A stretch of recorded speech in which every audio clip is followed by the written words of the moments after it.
একটু শান্ত হন। মোহাম্মদ দেলোয়ার হোসেন গার্জিয়ান, আমি দেলোয়ার হোসেন গার্জিয়ান। না না না না না না না, আমি দেলোয়ার হোসেন শহীদ আহমেদ কলেজ রিসার্চ।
আমাদের এই দেশটা কেন গেল?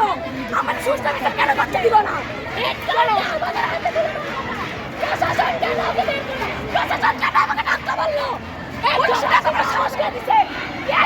এখানে ইস্যুর মধ্যে আসলে একদল হচ্ছে তারা আসলে বেতন বৃদ্ধির জন্য যে প্রতিবাদ করে, তাদের সাথে আসলে তাদের অভিভাবকরা আসলে একাত্মতা ঘোষণা করেন। ঠিক এই মুহূর্তে আপনারা জানতে পারবেন যে আসলে ছাত্রদের সঙ্গে তাদের অভিভাবক এসেছিলেন, তারা এসে প্রধান শিক্ষকরা আসলে পদত্যাগের দাবি করে। তো এখানে আমি এসেছিলাম, আমাদের অতিরিক্ত জেলা প্রশাসক আইসিটি এবং শিক্ষা উনিও এসেছিলেন।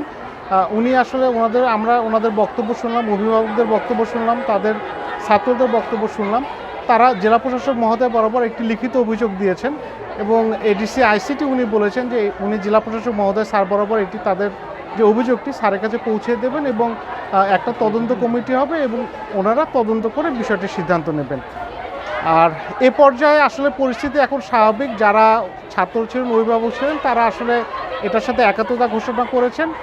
আপনারা হয়তো দেখেছেন যে ইতিমধ্যে প্রিন্সিপাল মহোদয়কে আমরা ওনাদেরকে সেনাবাহিনীর সহযোগিতা আমরা আসলে রেস্কিউ করে ওনাকে নিরাপদে পৌঁছে দিয়েছি। আর এখন তো আপনারা দেখছেন যে সবাই আস্তে আস্তে চলে যাচ্ছে।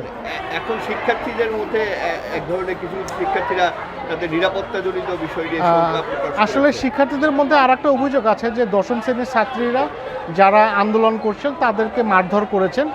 এই বিষয়টি আসলে আমরা খতিয়ে দেখব। যদি আমি তাদেরকে বলেছি যদি এই বিষয়ে কোনো অভিযোগ থাকে এটি আসলে জেলা প্রশাসক স্যার বরাবর এই অভিযোগটি তাদেরকে করতে বলেছে। পরিস্থিতি এখন স্বাভাবিক।